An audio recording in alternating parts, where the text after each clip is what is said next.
በምድር ላይ እኔ የምቀናበት ሰው ምን አይነት ሰው እንደሆነ ልንገራችሁ። ሊቅ አያስቀናኝም። ለምን ደግሞ አያስቀናኝ? እውቀት ምንም ጥቅም የለውም። የሚምረን ልጇ ነው፣ የሚያድነን ልጇ ነው፣ የምናመልከው ልጇን ነው። ድንግል ማርያምን አናመልካትም። አምላካችንም አይደለችም፣ ፈጣሪያችንም አይደለችም፣ እግዚአብሔራችንም አይደለችም።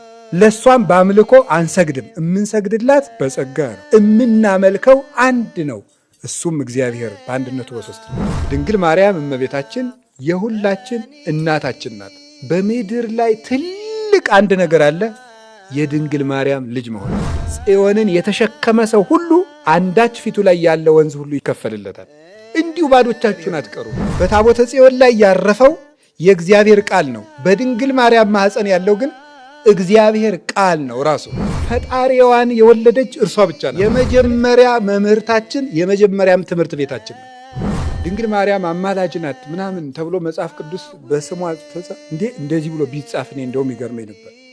የእግዚአብሔር ቃል ለሚቀበሉት ሁሉ ፈውስ ነው፣ ለሚያምኑበትም ብርሃን ነው። የሚገባው ግን በተከፈተ ልብ ነው። ኤትክለ ተከብቶ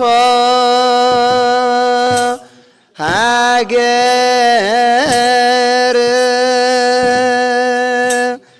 አብ ወወልድ ወመንፈስ ቅዱስ አሃዱ አምላክ በስመ አብ ወወልድ ወመንፈስ ቅዱስ አሃዱ አምላክ በስመ አብ ወወልድ ወመንፈስ ቅዱስ አሃዱ አምላክ። ይትባረክ እግዚአብሔር አምላከ አበዊነ ቅዱሳን ዘሰባህ ምህረቶ ለአይሌነ። ምህረቱን ቸርነቱን ይቅርታውን በእኛ ሕይወት ላይ ያጸናልን የአባቶቻችን አምላክ ቅዱስ እግዚአብሔር በሀብት ስቦ በረዴት አቅርቦ በቅዱስ ቦታው ስለሰበሰበን ዕለትን ለምስጋና ዘመንን ለንስሐ ስለጨመረልን ስሙ የተመሰገነ ይሁን።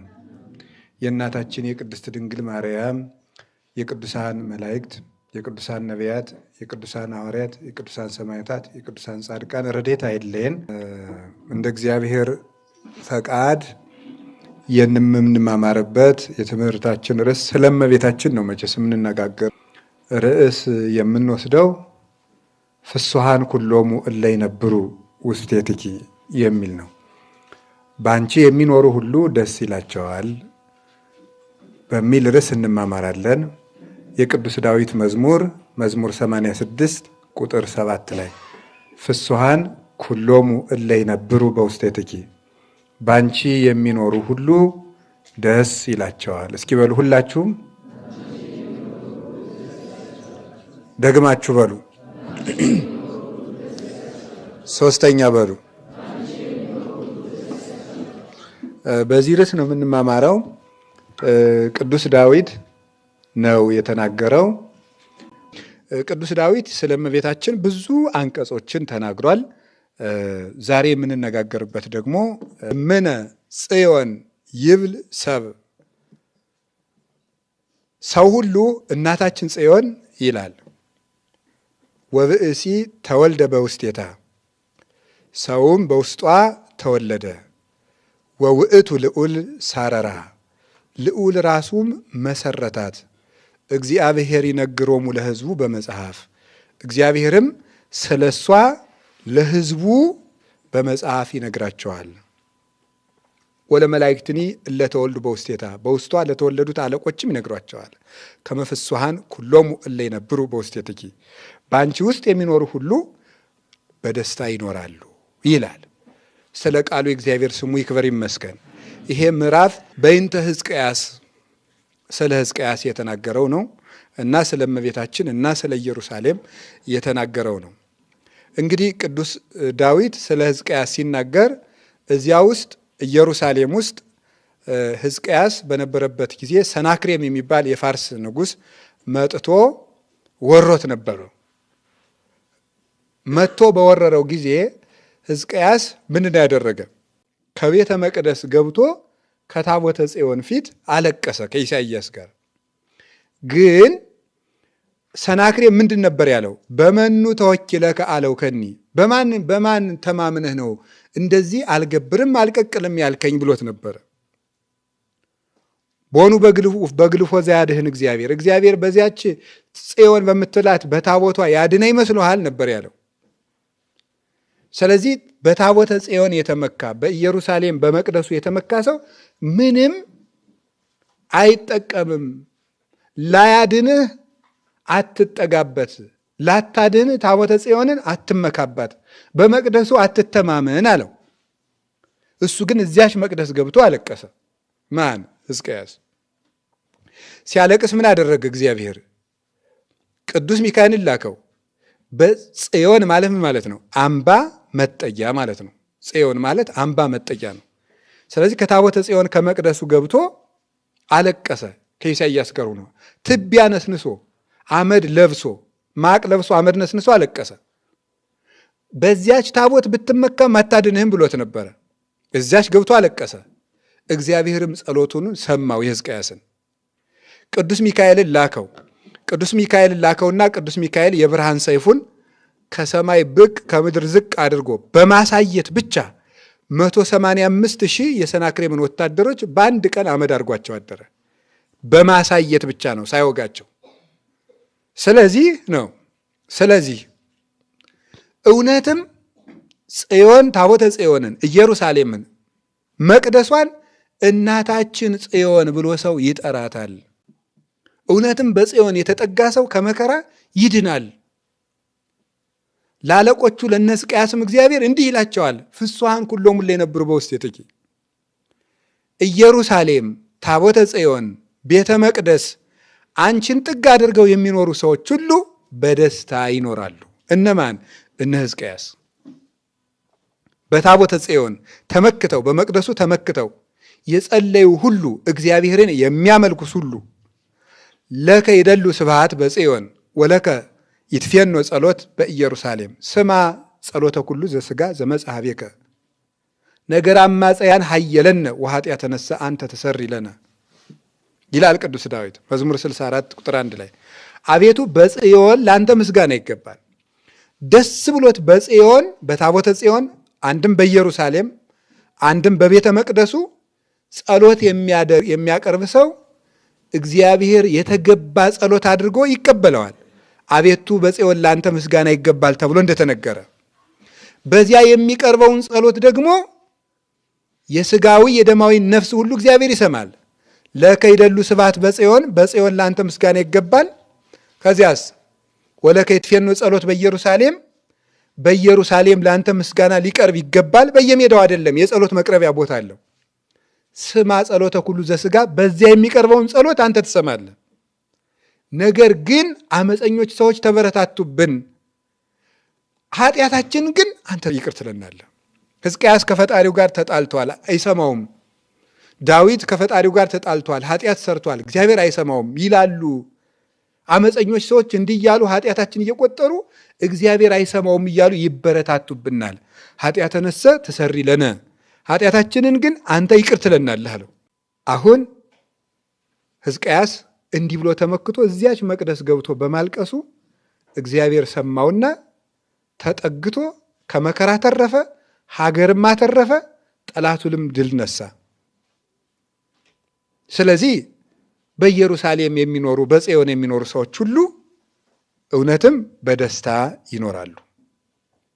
በኢየሩሳሌም የሚኖሩ በታቦተ ጽዮን ተጠግተው የሚኖሩ በመቅደሱ የሚኖሩ ሰዎች በደስታ ይኖራሉ። ለምን?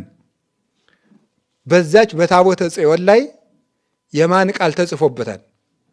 የእግዚአብሔር ቃል ተጽፎበታል። 10ሩ ቃል ኦሪት ዘጸአት ምዕራፍ 20 ቁጥር 1 ጀምሮ ያሉት 10ሩ ቃላት ወይም 10ቱ ትእዛዛት የምንላቸው እነሱ ተጽፈዋል። ቃሉ ባለበት ደግሞ እግዚአብሔር አለ። ታቦተ ጽዮን የእግዚአብሔርን ቃላት የተሸከመች የመለኮት ሰሌዳ ናት። ያችን ሰሌዳ ይዘው በዞሩበት ሁሉ ረድኤተ እግዚአብሔር አለ። ያቺ የመለኮት ሰሌዳ ታቦት በተቀመጠችበት መቅደስ ውስጥ የተጠጋ ሰው የታመነ ሰው በደስታ ይኖራል። ለምን? የእግዚአብሔር እጅ በታቦቱ ላይ አለና። የእግዚአብሔር እጅ በታቦቱ ላይ አለ። ይሄ ለጊዜው ነው። በደስታ ኑረዋል በእውነት ማለት ነው። ለዚህ እኮ ነው ቅዱስ ዳዊት ወደ እግዚአብሔር ቤት እንሂድ ባሉኝ ጊዜ ምን አለኝ ነው ያለው? ምን አለኝ አለ? ለምን? እግዚአብሔር ቤት ውስጥ ምን አለች? ጽዮን አለች። ጽዮን ላይ ምን ተጽፏል? የእግዚአብሔር ቃል። የእግዚአብሔር ቃል ባለበት ማን አለ? እግዚአብሔር አለ። ስለዚህ ወደ እግዚአብሔር ቤት ወደ ቤተ መቅደስ ብንሂድ ሲሉኝ ደስ አለኝ አለ። እዚያ ውስጥ እግዚአብሔር አለ፣ ደስታ አለ። እግዚአብሔር ካለ ደስታ አለ። ሰሎሞንም ቤተ መቅደሱን ሰርቶ ሲጨርስ ምንድን ነበር ያለው? ይሄንን መቅደስ ባርኬዋለሁ፣ ቀድሼዋለሁ። ዓይንና ጆሮዬ ሁሉ በዚህ መቅደስ ላይ ያርፋል። በዚህ ቦታ የሚቀርበውን ጸሎት ሁሉ እሰማለሁ ነበር ያለው። ስለዚህ እግዚአብሔር ቤት የደስታ ቤት ነው። በእግዚአብሔር ቤት በኢየሩሳሌም የሚኖሩ በቤተ መቅደሱ የሚጠጉ ሰዎች ሁልጊዜ ደስታን ያገኛሉ። ቅዱስ ጽርሕከ ወመንክር በጽድቅ አይደል ያለ ቅዱስ ዳዊት። አቤቱ ቤተ መቅደስህ ልዩ ነው፣ ድንቅ ነው፣ በታምራትም ያጌጠ ነው። ምንድን ነው? ጥቀ ፍቁር አብያቲከ እግዚኦ እግዚእ ኃያላን፣ የኃያላን መላእክት ፈጣሪ እግዚአብሔር ሆይ ቤትህ ቤተ መቅደስ እንደምን ያማረ ነው። ተፈሳሃት ነፍሴ በአፍቅሮ አዕጻዳቲከ፣ ሰውነቴ የቤተ መቅደስን አደባባዮቿን በመናፈቅ ደስ አላት አለ። ጸገብነ እግዚኦ እምበረከተ ቤትከ፣ ከቤተ መቅደስ በረከትን ጠገብን ብሎ ይናገራል። ቤተ መቅደስ የበረከት ምንጭ ናት። የኢየሩሳሌም ቤተ መቅደስ የኃይል ምንጭ ናት። እዚያ ውስጥ ገብቶ ሲጸልዩ ኃይልን ያገኙ ነበር። አዎ እግትዋ ለጽዮን ወቀፍዋው ተናገሩ በውስተ ማይፈዲያ፣ ጽዮንን ክበቧት፣ በምሰሶቿ ሁሉ ከባችሁ ተነጋገሩ፣ ጸልዩ፣ አውኩ፣ ደንፉ፣ እልል በሉ፣ ጸልዩ በጽዮን በምሰሶቿ ሁሉ። መዝሙር 47 ላይ ሲናገር ደው ልበክም ውስተ ኃይላ፣ ልባችሁንም በኃይሏ ላይ ጣሉት። ወትትካፈልዎ ለከበዲሃ፣ በረከቷንም ትካፈላላችሁ። እንዲሁ ባዶቻችሁን አትቀሩም። የጽዮን ኃይል አላት። የጽዮን ኃይል አዎ፣ ባህር የከፈለችበት ኃይል አላት። አላያችኋትም? ዮርዳኖስን ክፍል ስታደርገው መጽሐፍ ኢያሱ ምዕራፍ 1 ከቁጥር 1 እስከ ምዕራፍ 4 ታሪኩን ሙሉን አንብቦት። ለእስራኤል ዮርዳኖስ የተከፈለላቸው ታቦተ ጽዮን በራሳቸው ሲሸከሙ ነው። ጽዮንን የተሸከመ ሰው ሁሉ አንዳች ፊቱ ላይ ያለ ወንዝ ሁሉ ይከፈልለታል። ጽዮን ራሱ ላይ ካለች ወደ ፍልስጤም ሄደች አለ፣ ዳጎንን ቀጠቀጠችው። እንዲህ ያለ ኃይል አላት። ማን? ጽዮን። ባዶዋን ይዛ ማርካ የምትመለስ ናት። የእግዚአብሔር ታቦት ታቦተ ጽዮን ባዶዋን ሄደች ወደ ፍልስጤም፣ ወርቅ ማርካ፣ ጥጃ ማርካ ተመለሰች። እንደዚያ ናት። እንዲህ ባለችው በጽዮን በታቦተ ጽዮን በመቅደስ ውስጥ የሚኖሩ ሰዎች በደስታ ይኖራሉ። ይህ ለጊዜው ነው። ወደ ሐዲስ ኪዳን ስናመጣው ይቺ ጽዮን የተባለች ማን ትመስላችኋለን? እመቤታችን ናት። እመቤታችን ቅድስት ድንግል ማርያም እውነትም እናታችን ጽዮን ናት። ሰው ሁሉ እናታችን ጽዮን ይላል። ድንግል ማርያም እመቤታችን የሁላችን እናታችን ናት እና በእሷ የሚኖሩ ሰዎች ሁሉ ደግሞ ምንድን ነው የሚኖሩት? በደስታ ይኖራሉ። በደስታ ይኖራሉ። እንዲያውም ድንግል ማርያም የደስታ እናት ናት። እውነቴን ነው የምነግራችሁ፣ የደስታ እናት። በምድር ላይ ትልቅ አንድ ነገር አለ፣ የድንግል ማርያም ልጅ መሆን ነው። የእሷ ልጅ መሆን በጣም ትልቅ ነገር ነው። ልጅ መሆን ማለት እስኪ አንድ ጊዜ ልጅ ስለመሆን አስቡ። ትንሽ ልጅ መሆን ማለት ሕፃን መሆን እኮ ነው። እንደ ሕፃኑኑና እመቤታችን እማማ ብላችሁ እናት አድርጋችሁ ስትስሉ ነው። ገብቷችኋል? እሱ ነው ደስታ የሚሰጥ። ግን ይሄም የራሴ ስዕል ሊሆን ይችላል። አሁን እኔ ትንሽ ልጅ ሁኜ እመቤታችን እጄን ይዛኝ ስትጎትተኝ ደስ ይለኛል ሳስበው ማለት ነው። እንደዛ በሆን እናት የሆነ ጎረቤት ስትል ልጇን እንደዚህ ድንኩል እያደረገችው ይዛው ስትሄድ ታውቃላችሁ። እንደዚያ ቢሆን ደስ ይለኛል። ደግሞ ይሆንልናል እኮ ካመንን ምንኖራለሁ። እመቤታችን የደስታ እናታችን ነው።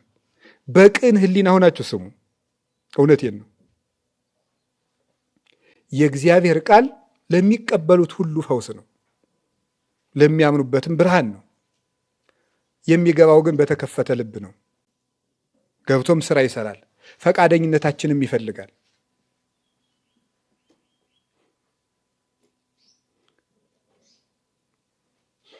ስለዚህ እመቤታችን ለሁላችን እናታችን ናት።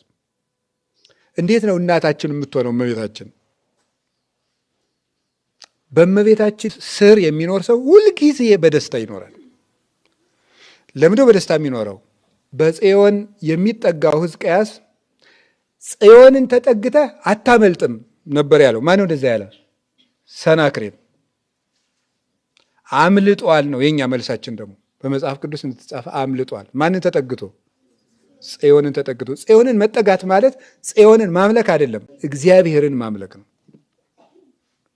ሰናክሬም ሕዝቅያስን ሲያስፈራራው በዚያች ጣዖትህ ተመክተህ ከሆነ አትድንም ነበር ያለው። አያችሁ ሰይጣን ዛሬ ምን እንደሚል። ድንግል ማርያምን ጣዖት ናት ነው የሚያስማድ በየሜዳው። በሱ አታድንም፣ እሷን መጠጋት የለባችሁ። እኔ ደግሞ አብዝቼ እጠጋለሁ። ምን ነው መጠጋት በተፈቀደልኝ እንጂ ኃጢአት ያላስቀረበኝ ካላለ በስተቀር። ሕዝቅያስ ከነ ኃጢአቱ ገብቶ ከጽዮን ሲያለቅስ እንዲያመልጥ አደረገችው፣ ጋረደችው። ሰው ከነ ምናምንቴውም ቢሆን እግዚአብሔርን ይቅር በለኝ እያለ ከድንግል ማርያም ከመጎናጸፊያዋ ገብቶ ከተጋረደ በእርግጥም ይሄ ከሰናክሬም እጅ ይድናል። ለእኛ ሰናክሬማችን ዲያብሎስ ነው። በታቦተ ጽዮን ላይ የእግዚአብሔር ቃል ስለተጻፈ ሰናክሬም ከመከራ ድኗል። በድንግል ማርያም ግን የተጻፈው አትስረቅ፣ አታመንዝር፣ ሰንበትን አክብር የሚል ቃል አይደለም የተጻፈው። እንደዚያ ብሎ ያዘዘው አካላዊ ቃል ነው። በድንግል ማርያም ማኅፀን ውስጥ ያለው ራሱ እግዚአብሔር ነው። በታቦተ ጽዮን ላይ ያረፈው የእግዚአብሔር ቃል ነው። በድንግል ማርያም ማኅፀን ያለው ግን እግዚአብሔር ቃል ነው። ራሱ ቃል እግዚአብሔር ነው። ቃልም ሥጋ ሆነ። ሥጋም የሆነ በድንግል ማርያም ማኅፀን ነው። ዮሐንስ ወንጌል ምዕራፍ 1 ቁጥር 14 ላይ እንደምናነበው ቃል እግዚአብሔር ነው። ቃል ሥጋ ሆነ። ሥጋ የሆነ ደግሞ ከድንግል ማርያም ነው። ቃል እግዚአብሔር ነው። ቃል ሥጋ ሆነ። እግዚአብሔር ሰው ሆነ ማለት ነው። እግዚአብሔር ሰው ሆነ። ድንግል ማርያም እግዚአብሔርን ወለደችው። ድንግል ወለደቶ ለፈጣሪሃ ወውቱ ፈጠረ ወላዲቶ። ድንግል ማርያም ፈጣሪዋን ወለደችው ይላል ቅዱስ ኤፍሬም ሃይማኖታዊ ምዕራፍ 47 ላይ። እሱ ደግሞ እናቱን ፈጠራት። ፈጣሪዋን የወለደች እርሷ ብቻ ናት። ስለዚህ ከታቦተ ጽዮን በላይ ልንመካባት እንችላለን ማለት ነው። ከታቦተ ጽዮን በላይ ታቦተ ጽዮንን ተሸክመው በመዞራቸው ወንዝ ተከፍሎላቸዋል። ለምን? የእግዚአብሔር ቃል ተጽፎባታል። ድንግል ማርያምን እኔ ስሟን ተሸክሜው እዞራለሁ። ለምን? ቃል አይደለም የተጻፈባት፣ አካላዊ ቃልን ነውና የጸነሰችው። ድንግል ማርያምን ይዞ መዞርማ እንደምን አይገባም? እንዴት ያለ ወንዝ አታሻግርም እሷ? ታቦተ ጽዮን በሄደችበት ሁሉ ዳጎን ይወድቃል። በገባችበት ቤት ዳጎን ይወድቃል። ለእኛ ዳጎን ዲያብሎስ ነው። ድንግል ማርያምን ይዘን በገባንበት ቤት ሁሉ ዳጎን ይወድቃል። ምሬን ነው የምነግራችሁ። ሲወድቅ ላይታየን ይችላል። እኔ ሰኞ ባይወድቅ ግድ የለኝም፣ ረቡዕ ሊወድቅ ይችላል። እኔ እያየሁት ሰይጣን ይውደቅም አይደለም፣ ብቻ ይውደቅ እንጂ ብቻ ይውደቅልኝ እንጂ በየቀኑ ውዳሴ ማርያም በደገምን ቁጥር ከእግዚአብሔር አማልጅን ባልን ቁጥር ሰይጣን ሲወጣ ብናይ ኩራታችን ያስቀምጣል። ስለዚህ ሳናየው ይውጣ አይሻልም? ሳናየው ይውጣ፣ መድኃኒዓለም ያውጣው። እኔ ሰይጣን ሲወጣ ምን አስተያየኝ? እንዲህ አንዳንዱ ሰው ጋኔን የያዘው ሰው ከካህናት ያመጣና መስቀል ኃይልን መስቀል ጽንን መስቀል ቤዛነ በጌታችን በኢየሱስ ክርስቶስ አይዟችሁ ይሻላችሁ ሲባል ይጠይቁት እንጂ አባ ይጠይቁት ማነህ በሉት ይላል። የግድ መንፈራገጥ አለበት? እንዲሁ እኮ ይገርማል እኮ። እንዲሁ አምናችሁ አትሄዱም? የግድ ሲንፈራገጥ ካላያችሁት፣ ትንሽ ዕቃ ካልሰባበረ በቃ የሆነ ሰው በእርግጫ ይበል፣ የግድ ዝም ብላችሁ አምናችሁ አትሄዱ። የሆነ ጅው ግር ካልተፈጠረ ሰይጣን ይወጣ አይመስለውም ብዙ ሰው ማለት ነው።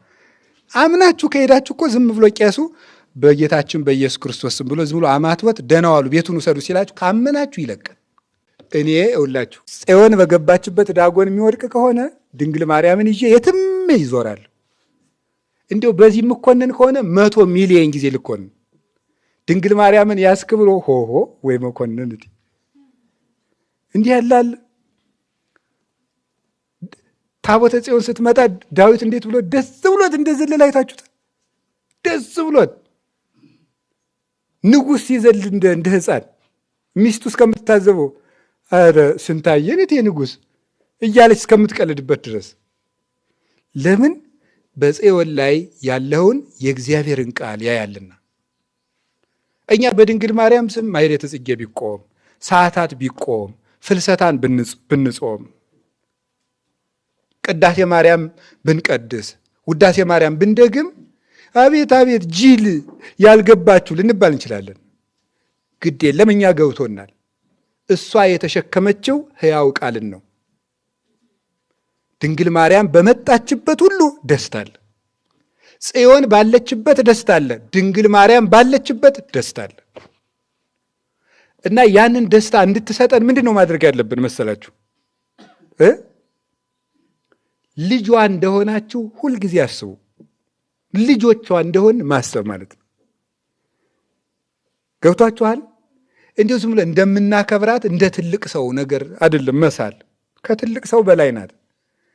ቁም ነገሩ እንደሱ መሳል ሳይሆን እኔ ልጇ ነኝ ብሎ ማሰብ ነው። ይህ ምን ማለት እንደሆነ ገብቷችኋል? እናት ለልጇ ምንድን ነው የምታደርግለት? ሁሉን ነገር ታስተምረዋለች። አይደለም ነው? እሳቱን ስታስተምረው ይሄ እፉ ነው ይበላል። አባቱን ደግሞ ማን ትለዋለች? ይሄ ባባ ይባላል ትለዋለች ማለት ነው። ይሄ ደግሞ ወንድም ነው ትለዋለች። የመጀመሪያ የልጅ መምህር ማን ነው? ተናገሩ እንጂ አትናገሩ? አዎ ከአባት ሁሉ ይቀድማል። ወንዶች እንዳታኮርፉ፣ ባሎች እንደዚህ ያለ እዚያ ስላለ የምትኖሩ ግድ የለም። ይሄ የጾታ ትምህርት አይደለም፣ ይሄ የክርስትና ትምህርት ነው። ወንድም ጀግና ነው፣ አይዟችሁ። ስለሱም ደግሞ ሌላ እናወራለን፣ ችግር የለም፣ አይቸግረንም። ወንድን ደግሞ ወደ ሰማይ እንሰቅለዋለን፣ ችግር የለም። ብቻ እንዳትወድቁ እንጂ ሲርቅ። የመጀመሪያ የሕፃን ልጅ መምህር ማን ነው? እናቱ ናት። መጀመሪያ ሰውን የሚታወቀው ከእናቱ ነው። የመጀመሪያችን የእኛ መምህር ማን ትመስላችኋለች? እመቤታችን እኮ ናት። የመጀመሪያይቱ መምህራችን፣ እውነቴን ነው የምነግራችሁ፣ መምህርት የመጀመሪያይቱ። ሐዋርያት ለስብከት ሳይሰማሩ የመጀመሪያ መምህርታችን፣ የመጀመሪያም ትምህርት ቤታችን ናት። አባታችን ያስተዋወቀችን እናታችን፣ ይሄ ነው አባታችሁ ያለችን እኮ ናት። ወንዙን፣ ገደሉን፣ ሳሩን፣ ቅጠሉን ሁሉ አባት እያደረግ ስንሰግድ ስንኖር ጣዖት ሲንበረከክ ሰው ሁሉ በጨለማ እንደሚርመሰመስ ሰው የምንጨብጠውን የምንለቀው ጠፍቶን ግራ በገባን ጊዜ እውነተኛይቱ ምስራቅ ድንግል ማርያም ናት።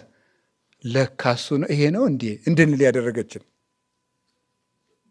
አይዛብን ከጨለማ ቦግ ብሎ ብርሃን ወጥቶላቸው ፊት ለፊት እግዚአብሔርን ያለ መጋረጃ እንዲያዩት ያደረገች እመቤታችን ናት። እንዲህ ያለች እናቱ የመጀመሪያይቱ መምህርታችን። ሐዋርያት ሳይሰብኩ መጽሐፍ ቅዱስ ሳይጻፍ አዲ አንዳንዱ የዋ መጽሐፍ ቅዱስ ላይ አለ ይላል። አንዱ አለ በኦሪት ያለ ሰውዬ ሲሳደብ ሰምታችሁታል። ኦሪት ሽማግሌ አትሳደብ ብላ ነው እንጂ ጆጃዋ ብዬ ሰድብ ነበር አለው። በውስጡ ምን እያደረገ ነው? እየተሳደበ ማለት ነው። ኦሪት ሽማግሌ አትሳደብ ብላ ነው እንጂ ጆጃዋ አልህ ነበር ብሎ በስልት ተሳደበ። ማን ነው እንደዚያ ያለ? አቤሜሌክ ነው አይደል? አቤሜሌክ ነው። እንዲያው እኔም እኮ የሆነ ነገር ልል ብዬ አይባልም ለካ እንደዚህ የሚሉትን ሰዎች። መጽሐፍ ቅዱስ ላይ ማርያም ተማልዳለች የሚሉ መጽሐፍ ቅዱስ ላይ አለ ይላል። መጽሐፍ ቅዱስ ሳይጻፍ ሐዲስ ኪዳን ገና ሳይሰበክ ሕፃኑ ጌታ ኢየሱስ ክርስቶስ ለሰው ብሎ የሰው ቋንቋ እየተማረ ገና አፉን ሳይፈታ እምነትን፣ ትህትናን፣ ፍቅርን ያስተማረችን ሃይማኖትን የሰበከችን እሷ እኮ ናት የምስጢረ ሥጋዌ መምህርት። ከዚያ በኋላ እሷ ያመነችውን እኮ ነው ልጇ የሰበከው እየዞረ እሷ ያመነች የመጀመሪያይቱ አማኝ የመጀመሪያይቱ መምህርት። በኋላስ ምንድን ነው ያደረገችው? ልክ አብ ለልጁ የመሰከረው ነገር አለ። ምንድን ነው ያለ? ወለቱ ልጄን ምን በሉት ነው ያለ? ስሙት። እሷ ምን አለች? ኩሎ ዘይቤለክሙ ግበሩ፣ የሚላችሁን አድርጉ አለች። ልጄ የሚላችሁን ከሰማችሁ ትድናላችሁ ብላ ያስተማረችን፣ በሕይወቷ ያስተማረችን፣ በቃሏ ያስተማረችን እመቤታችን ቅድስት ድንግል ማርያም ናት። ከቃሉ ጋር ላችሁ ስለዚህ እመቤታችን እናታችን ናት ሲባል መምህርታችን ናት። ልጅ ሁሉን የሚማረው ከማን ነው? ከእናቱ ነው። እመቤታችን ታስተምረናለች፣ አሁንም ታስተምረን። እውነቴን ነው የምነግራችሁ፣ ከእሷ የተጠጋ ሰው ይማራል። ብዙዎች ተምረዋል። እነ ቅዱስ ኤፍሬምን አስተምራቸዋለች። አላስተማረችም? አስተምራ ምስጢር አባ ጊዮርጊስን ያህል ትናንት ታሪኩ በእጅ የሚጨበጥ እህል እየፈጨ ፊደል መለየት ያልቻለውን ሰውዬ ነው 40 መጽሐፍ የደረሰ ሊቅ ያደረገችው። እሷን እየለመለ ከስሏ እየተመጸነ ቅዱስ ያሬድ ፊደል አልገባ ብሎ 7 ዓመት ሙሉ የደከመውን እሷ ናት ምስጢር የገለጠችለት። ለዚህ ነው እኮ አክሱም ጽዮን ውስጥ ከመቅደሱ ገብቶ አንቀጸ ብርሃንን ያመሰግናል። አንቺ ጨልሞበት መምህሩ አጎቱ ነበር እየደበደበ አንተ ትምህርት አይገባም ሂድ አባቱን ውሰደው ይሄንን እያለ ይህ ትምህርት አይገባውም። አባቱ ደግሞ መልሶ መስጠት። መጨረሻ ላይ እመቤታችን ቦግ ስታደርግለት ጨለማውን የገፈፍሽልኝ የብርሃን መስኮት፣ የብርሃን በር፣ የብርሃን እናት አንቺ ነሽ ብሎ አንቀጸ ብርሃን አለ። ያን ሲያመሰግን ነበር። አክሱም መቅደስ ውስጥ ክንድ ከስንዝር ከፍ ያለ ከመሬት ይው። ሌሎቹም አሉ። አባ ዮሴፍ የሚባሉ ኢትዮጵያዊ ጻድቅ የቅዱስ ያሬድን አንቀጸ ብርሃን ቅዱስ ያሬድ ከመንነበት ሰሜን ተራራ ከዋሻው ከመስኮቱ ላይ ተጽፎ አግኝተውት በአለት ላይ ያንን አጥንተው እውቀት የተገለጸላቸው ስንቶቹን አሳውቃቸው። እመቤታችንማ እሷን ማንሳት፣ ስለ እሷ ጾም ማወጅ፣ ስለ እሷ መጸለይ፣ የእሷን ስም አንስቶ መስበክ እንኳን ክርስቶስን ሊጋርድ እሷማ እንደውም ክርስቶስን የምናይባት የብርሃን በር ናት። እንደው ለዓለም አይኑ ናት አይደል ያለ ቅዱስ ኤፍሬም። ለዓለም ምንድን ናት ነው ያለ? አይኑ። ለዚያውም የቀኝ አይኑ አይደል ያለ። የግራይቱ አይን ማናት ነው ያለ ቅዱስ ኤፍሬም? ሔዋን። የቀኛይቱ ማን ናት? ድንግል ማርያም ናት። እውነተኛይቱ አይናችን እናታችን ድንግል ማርያም ናት። ቅዱስ ኤፍሬም ራሱን የቻለ ብርህት አይን የሚል መጽሐፍ አለው። በዚያ ድርሰቱ ውስጥ ድንግል ማርያምን የኛ የቀኝ አይናችን መጀመሪያ ብርሃን ያረፈባት ምድር ድንግል ማርያም ናት ብሎ ይናገራል። እና እመቤታችን እናታችን ስለሆነች በእሷ ስንኖር ደስ ይለናል። ሰው ሁሉ ምን ይላል ነው ያለ ቅዱስ ዳዊት? እናታችን ምን ይላል? ንገሩኝ እንጂ ጽዮን ይላል። ሰው ሁሉ እናታችን ጽዮን ይላል። ስለዚህ እመቤታችን እናታችን ናት። ምን ያደረገችን እናት? ያስተማረችን በሉ እንጂ እስኪ በሉ አቤት። ሁለተኛ አንድ ነገር ልንገራችሁ። የልጅ አንደበቱ ማን ናት? እናቱ ናት። የልጅ አንደበቱ ምን ማለት ነው? የልጅ አንደበቱ ማለት ቢያመው ምን ቢለው ለሰው የምትናገርለት ማናት? አፉ ያልፈታው ልጅ እናቱ ናት የምትናገርለት። ልጅ እያለን ታስታውሳላችሁ? እናንተ አላረጋችሁ ይችላል። እኔ ለራሴ ሕፃን ሆነን የምናረገው ነው። ከሰው ድግስ ምናምን ሄደን እናቶቻችን ጋር የሆነ ነገር ከፈለግ ማንን ነው የምንጠይቅ? ሰዎቹን ነው? ማንን ነው የምንጠይቅ? እናታችን ነው። ጠጋ ብለን ያንን ነገር እንዲሰጡ ንገሪልኝ የምንል ማለት ነው። ስለምንፈራ እንድትናገር የምናስቸግር ማንን ነው? በሰዎቹ ቤት ራሱ ካላመጣሽ ብለን የምናለቅስ ማን ቤት ላይ ማን ላይ ነው? እናታችን ላይ ነው የምናለቅሰው። እና የልጅ አፉ ምኑ ናት? እናቱ ናት። እመቤታችን የኛ አንደበታችን ናት። የኛ አንደበታችን ናት። ልጅ የሚያስፈልገውን አያውቅ፣ የማያስፈልገውን ሁሉ ነው የሚጠይቅ። የማያስፈልገውን የሚጠቅመውን የምታውቅለት ማን ናት? እናቱ ናት። እኛ የሚጠቅመንን አናውቅም። የሚጠቅመንን የምትለምንልን አንደበታችን ማን ናት? እመቤታችን ናት። ለዚህ ነው ቅዱስ ያዕቆብ ዘስሩግ ሲያመሰግናት ምንድናት? እመቤታችን አንቺ የቤተ ክርስቲያን ምንድን ነሽ ነው ያለ? አንደበት ነሽ ነው። የቤተ ክርስቲያን አፏ ድንግል ማርያም ናት። ፍጥረትን ሁሉ ወክላ ለልጇ ጸሎት የምታቀርብ፣ የእኛ ጸሎት ባይሰማ እንኳን በእሷ በኩል ጸሎት ይደርስልናል። ለልጇ ያርጋል፣ ተሰሚነት አላት። እንዲህ ያለች እናት ነው ያለችን። ቃና ዘገሊላ ላይ እንደምታስታውሱት እነዚያ ሰዎች ለኢየሱስ ክርስቶስ ሂደው ጠጅ አልቆብናል ብለዋል አላሉም? ማናት አንደበት የሆነቻቸው? እመቤታችን ናት። የእነሱን ልመና ወክላ ቀረበችላቸው እመቤታችን። ስለዚህ እኛ የሌለንን ነገር አይታ ለልጇ ትነግርልናለች ብንል ምንድን ነው ኖሩ? ጎደሏችን ለልጇ ታቀርብልናለች። ለምን? እናታችን ናት። የእኛ ጸሎት ገና ዲዳ ነው ስለሆነ እሷ ግን ሽክፍ አድርጋ ታቀርበዋለች። ከቃሉ ጋር ናችሁ? እኔ ድንግል ማርያም እናታችን ስለሆነች በእሷ የሚኖሩ ሁሉ ደስ ይላቸዋል።